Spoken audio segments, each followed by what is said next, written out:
प्रत्येक जण आपापल्या परीनं काम करताय।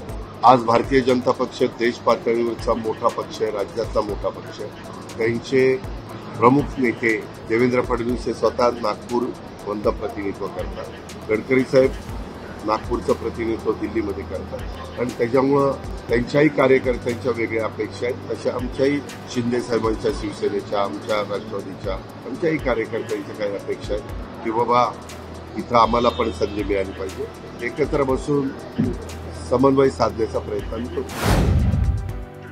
550 पेक्षाही जास्त आपल्याला कालच मला वाटतं सुनील तटकरे साहेब येणार होते, त्यांच्याकडनं बाकीची माहिती मिळालीच असेल।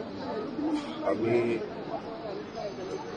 उद्याच्याला दिवसभराच्या करता जी बैठक आयोजित केलेली आहे। कुठलाही राजकीय पक्ष काम करत असताना मधून अधून शिबिरं घेऊन त्याच्यामध्ये काय पक्षाची भूमिका आहे, काय उद्याच्या काळामध्ये आता स्थानिक स्वराज्य संस्थांच्या निवडणुका येऊन थांबलेल्या आहेत, त्याच्यामध्ये सुप्रीम कोर्टाने 31 जानेवारी 2026 पर्यंत त्या सगळ्या निवडणुकीचा कार्यक्रम पार पाडावा अशा स्पष्ट सूचना दिलेल्या आहेत। राज्याच्या निवडणूक आयोगाने त्यांना विनंती केलेली होती की ज्या काळ आम्हाला कमी वाटतो तो वाढवून द्या, परंतु कोर्टाने स्पष्ट ते नाकारलेलं आहे। 31 जानेवारीपर्यंत हे सगळं संपायला सांगितलेलं आहे। तसं बघितलं तर 26 मध्ये त्या निवडणुका 2022 मध्ये व्हायला पाहिजे होत्या। 23, 24, 25, 26 4 वर्ष गेली। त्याला एकमेव कारण म्हणजे ओबीसींना त्याचं प्रतिनिधित्व मिळालेलं नव्हतं। एससी, एसटी आणि ओपन कॅटेगरीतल्या पुरुष महिलांना प्रतिनिधित्व मिळत होतं आणि समाजामध्ये ओबीसी वर्ग पण पर्सेंटेजचा विचार करता मोठा आहे आणि म्हणून अनेक राजकीय पक्षांनी त्यावेळेस सरकार पण उद्धव ठाकरे साहेबांचं सरकार त्यावेळेस होतं, कोर्टामध्ये गेलेलं होतं आणि त्याचे निकाल लागायला त्याच्यानंतर लोकसभा झाली, विधानसभा झाली आणि एवढा काळ त्याच्यामध्ये गेला। त्याच्यामुळे खरं तर ज्यांना आमदारकी खासदारकीची संधी मिळत नाही अशा लोकांना जिल्हा परिषद, तालुका पंचायत, नगरपालिका, महानगरपालिकेमध्ये संधी मिळाल्यानंतर त्यांना त्यांचं काम दाखवता येतं। ह्याच्यातूनच पुढं विधानसभा, लोकसभा, विधान परिषद, राज्यसभा हे जे वेगवेगळे प्रतिनिधित्व करणारे लोकप्रतिनिधी त्या ठिकाणी मिळतात, उमेदवार मिळतात। अशा प्रकारची आजपर्यंतची परंपरा आहे। सत्तेचं विकेंद्रीकरण करण्याच्या दृष्टिकोनातून त्या काळामध्ये स्वर्गीय यशवंतराव चव्हाण साहेबांनी त्या स्थानिक स्वराज्य संस्था आणलेल्या होत्या। पण आता एका गोष्टीचं समाधान आहे, देर आहे लेकिन दुरुस्त आहे अशा पद्धतीनं या निवडणुका होत आहेत। बबूजी पडळकर यांनी एक विधान केलेलं आहे आणि अत्यंत घाणेरडं असं ते विधान आहे। जयंत पाटलांसंदर्भात ते विधान आहे। बबूजी पडळकरसारखे जे नेते मंडळी आहेत ते अशा पद्धतीने राजकारणाचा स्तर खाली घालवत आहेत, त्या संदर्भात तुमचं काय मत आहे? राजाराम भाऊ पाटलांसंदर्भात त्या संदर्भात आमचं महायुतीचं सरकार आहे। भाजपच्या वेगवेगळ्या लोकप्रतिनिधींचं किंवा त्यांच्या संबंधित असणाऱ्या व्यक्तींच्या काही चुका होत असतील तर भाजपने त्यांची नोंद घेतली पाहिजे।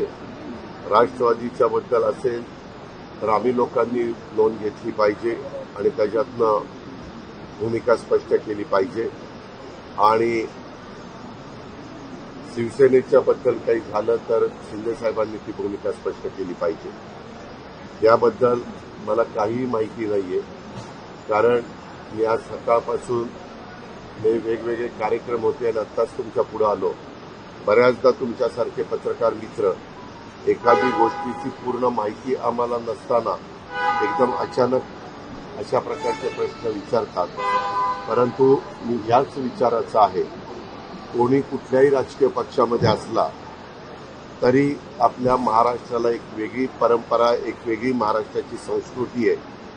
जे पहिले महाराष्ट्राचे मुख्यमंत्री म्हणून स्वर्गीय यशवंतराव चव्हाण साहेबांनी सुसंस्कृतपणा हा राजकारणामध्ये दाखवला गेला पाहिजे आणि प्रत्येकाने बोलत असताना, वागत असताना त्यामध्ये अशा प्रकारचे कुणाला चे स्टेटमेंट अतिशय वेदना देणारे असतात, अशा पद्धतीचे स्टेटमेंट हे करू नये आणि संविधानाने आणि घटनेने डॉक्टर बाबासाहेब आंबेडकरांनी जो आपल्याला अधिकार दिलेला आहे त्या अधिकाराचा वापर करत असताना समाजामध्ये सलोखा राहील आणि वातावरण चांगलं राहील याबद्दलचाच प्रयत्न हा सर्वांनी करायचा. थोड्या वेळापूर्वी छगन भुजबळ यांचा ओबीसी मेळावा नागपुरात झाला. त्याच्यासाठी दावा केलेला आहे की जेव्हा अंतरवाली सराटीमध्ये लाठीचार्ज झाला त्यावेळेस रात्री काही शरद पवार पक्षाचे आमदार तिथे होते. मला त्याच्याबद्दलचं माहिती नाही. मी उद्या संध्याकाळी ते आले किंवा उद्या आल्यानंतर त्यांना विचारेन, कारण त्यांनी एकदम गौप्यस्फोट केला तर त्याच्या पाठीमागची काय भूमिका आहे, काय त्यांची अधिकची माहिती ते मी विचारेन. मंत्र्यांना गाड्या घेण्यासाठी 12 लाखापासून 30 लाखापर्यंत काही आपल्याला माहिती नाही. कुठल्याही बातम्या आपण पसरवता. आज जर आमचे एसपी, कलेक्टर, सीओ हे त्या भागामध्ये सरकारचं प्रतिनिधित्व करत असतात. झालंय काय की मागे एकदा असंच एक सरकार असताना गाड्या योग्य कंडिशनच्या नव्हत्या आणि म्हणून ऍक्सिडेंट झाला. आता अनेक प्रकारच्या गाड्या मार्केटमध्ये. गाडीची किंमत किती ठेवली ना? 12 लाख. मिनिमम 12 लाखाची आहे ना. 12 लाखात 4 चाकी गाडी आपल्या ग्रामीण भागात चांद्यापासून बांद्यापर्यंत फिरत असताना दुर्गम भाग असतो, डोंगरी भाग असतो, आदिवासी भाग असतो. तुम्ही बघता अतिवृष्टी होते, कधी पूर येतो, कधी त्या ठिकाणी ती गाडी पण गेली पाहिजे. उद्याच्याला एक अशी गाडी दिली आणि ती गाडी त्या पाण्यातनं किंवा त्या रस्त्याने गेली नाही, काय देऊन काय गाड्या दिल्या, पुन्हा त्याही बाजूने तुम्ही बोलणार. आणि 12 लाख ही किंमत फार विचारपूर्वक आपण दिलेली आहे. साधारण बोलेरो म्हणून जी कंपनी आहे म्हणजे महिंद्राची, त्या पद्धतीच्या गाड्या. कारण आम्ही सरकारने जाणीवपूर्वक निर्णय घेतला.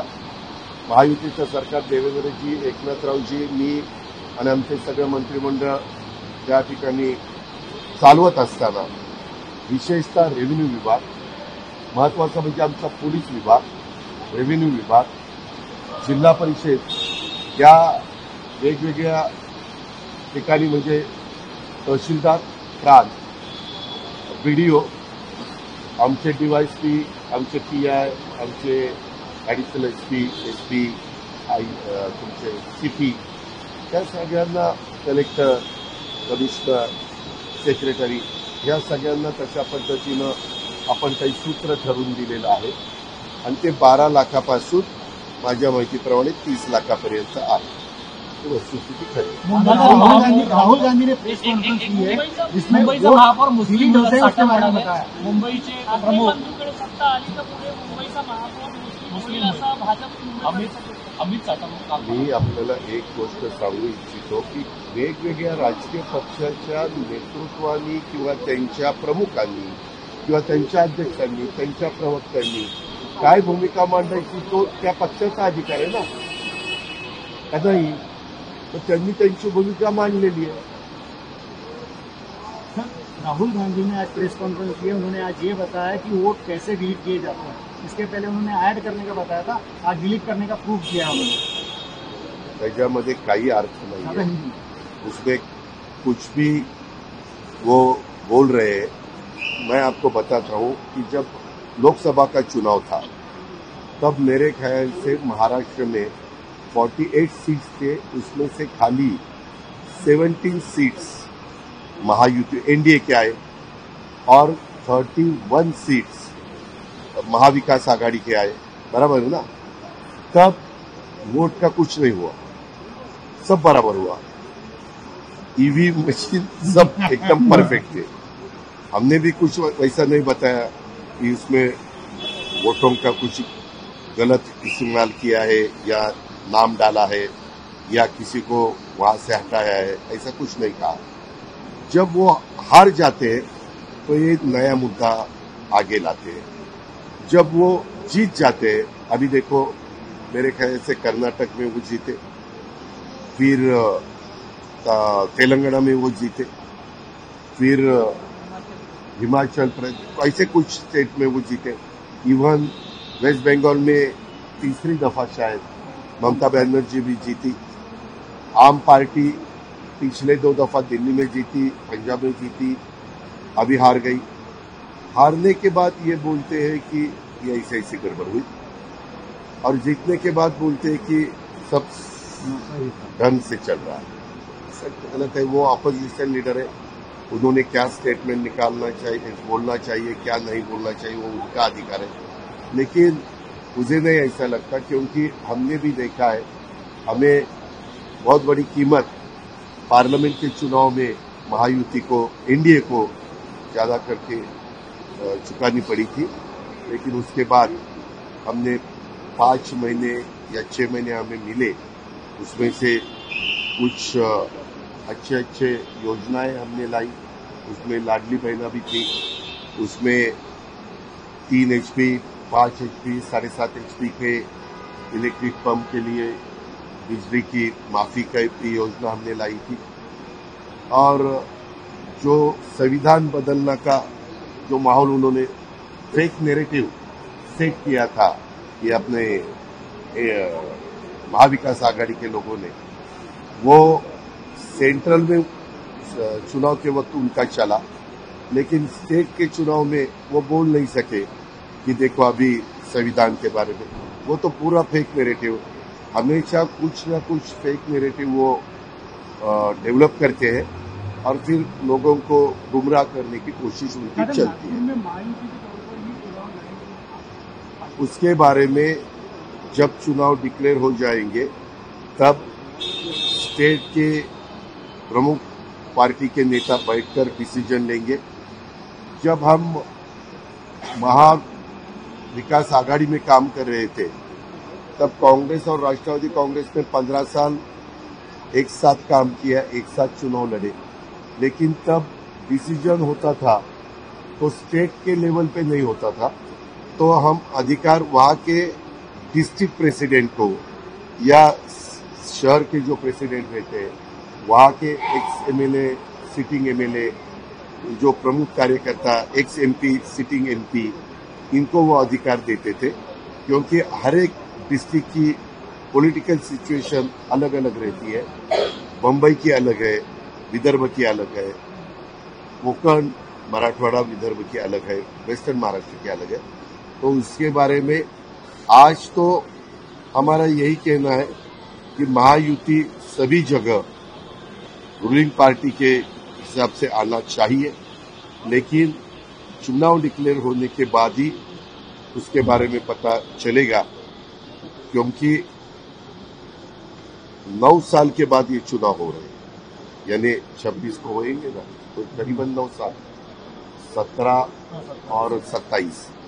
तो बहुत से नए लोगों को भी ऐसा लगता है कि हमें टिकट मिलना चाहिए, हमारे महिलाओं को लगता है, सबकी पार्टियों के, और जो बुजुर्ग लीडर है उनको लगता है ये लास्ट मेरी चुनाव लड़ने की चांस है, इसीलिए मुझे मिलना चाहिए, आगे हमें फिर कभी मौका नहीं मिलने वाला। ऐसा अलग अलग सिच्युएशन है। दादा, आपण आता कार्यकर्त्यांच्या मनातले घेऊन बोलले की वरिष्ठ आणि ज्युनियर कार्यकर्त्यांना काय अपेक्षित आहे, प्रदेशाध्यक्ष तटकरे साहेबांची पण प्रेस कॉन्फरन्स झाली तेव्हा विधानसभेमध्ये जबरदस्त क्रायटेरिया होता, 85% सीट विदर्भातल्या जिंकल्या, प्रदेशानुरूप वाटप झालं पाहिजे, विदर्भावर विशेष कॉन्सन्ट्रेशन, चिंतन शिबिर होत आहे, विशेष काही रणनीती काढली देवेंद्र फडणवीस बालेकिल्ला समजलं का? मी विदर्भाचं एक बघितलंय, विदर्भ प्रत्येक वेळेस कुणाचा बालेकिल्ला राहीलच असं नाही। विदर्भ नेहमीच, मला आठवत आहे त्यावेळेस मी राजकारणात अगदी नवा होतो, एक कार्यकर्ता गाव पातळीवर, तालुका पातळीवर काम करत होतो, त्यावेळेस काँग्रेस आयनी उमेदवारी दिली होती आणि त्या काळामध्ये उमेदवारी घेतलेल्यांना वाटलंही नाही की आपण निवडून येऊ, आणि त्यांना फोन करून कलेक्टरनी सांगितलं या सर्टिफिकेट घ्यायला तुम्ही जिंकून आलेला आहात। त्याच्यावर ह्या विदर्भाने वेगवेगळ्या इलेक्शनच्या काळात वेगवेगळे निकाल दिलेले हा आजपर्यंतचा अनुभव आहे। प्रत्येक जण आपापल्या परीनं काम करतात। आज भारतीय जनता पक्ष देश पातळीवरचा मोठा पक्ष आहे, राज्यातला मोठा पक्ष आहे। त्यांचे प्रमुख नेते देवेंद्र फडणवीस हे स्वतः नागपूर मधलं प्रतिनिधित्व करतात। गडकरी साहेब नागपूरचं प्रतिनिधित्व दिल्लीमध्ये करतात आणि त्याच्यामुळं त्यांच्याही कार्यकर्त्यांच्या वेगळ्या अपेक्षा आहेत, तशा आमच्याही शिंदे साहेबांच्या शिवसेनेच्या, आमच्या राष्ट्रवादीच्या, आमच्याही कार्यकर्त्यांच्या काही अपेक्षा आहेत की बाबा इथं आम्हाला पण संधी मिळाली पाहिजे। एकत्र बसून समन्वय साधण्याचा प्रयत्न करू। धन्यवाद। अमित साटप ने कहा है